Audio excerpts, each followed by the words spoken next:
questions in our room. You have water? No water. Sorry. Congrats to Wake. I thought it was a high-level basketball game. Both teams had some guys out there making some terrific plays. Defensively, we just weren't good enough, and some of that Wake had some big-time shot making. They've got 5 guys on the floor at all times that can make a play, whether it's shoot balls in or in the post or off the pick and roll or drive it. They just put a lot of pressure on you defensively. I thought in the first half a little bit. I didn't think PJ and Chase played as well or maybe as aggressive as I would have liked. I'd really challenged them at halftime. I thought those guys were outstanding in the second half. But simply put, we just couldn't get enough stops to win the game. And some of that is Wake Forest shot making. I thought we did some decent things in terms of they had 13 turnovers. We were fairly aggressive. We had 9 steals.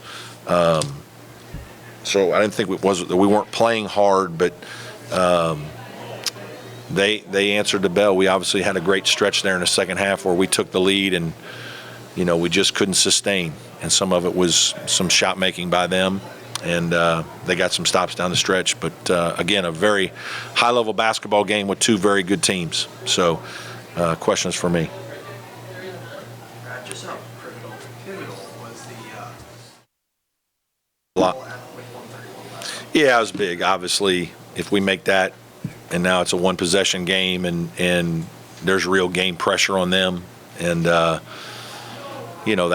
that's a big deal. But it was a great play. Reed ran it down and blocked it. It was a heck of a play. I thought we did a nice job in, kind of our soft press and knocked one loose, but, they ran it down and again, give their kid credit. Coach, what do you tell your team when there's only like 7 personal fouls called in the entire first half and both teams are pretty much in the bonus in the first TV timeout? I know you want to have an aggressive defensive team against a pretty efficient Wake Forest offense, but all of a sudden there's whistles everywhere. Yeah, you have to adjust. The officiating wasn't the reason we lost or any of that, but obviously we got into foul trouble in the second half, and so managing that became very challenging. We had a couple guys playing some positions they don't play quite as much. We're not as deep. We've got a kid who's got a shoulder injury that I know he only plays 5 minutes sometimes, but 5 minutes in a game like this helps you.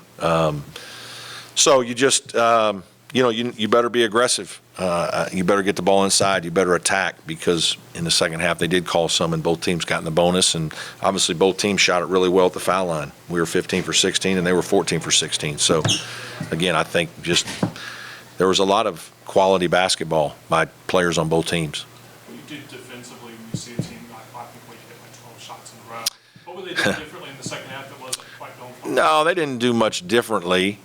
Maybe they just did a little bit what they do better. I would think Steve would know that better than I.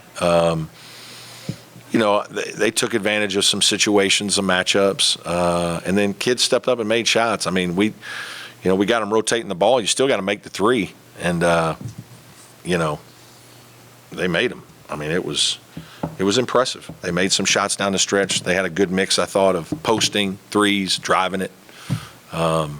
Give those guys a lot of credit. They played well. PJ was impacted in the first half and then Dean Shefflin in the second. Was just in terms of points, just scoring, you mean? Yeah, scoring. I guess how damaging.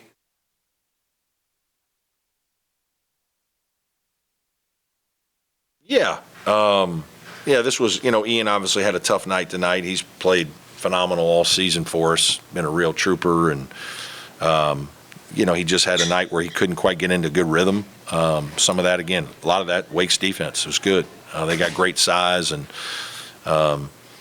there's no question that's a factor. We need a mix to our game, and part of that is PJ and Ian and RJ, those guys scoring in the paint.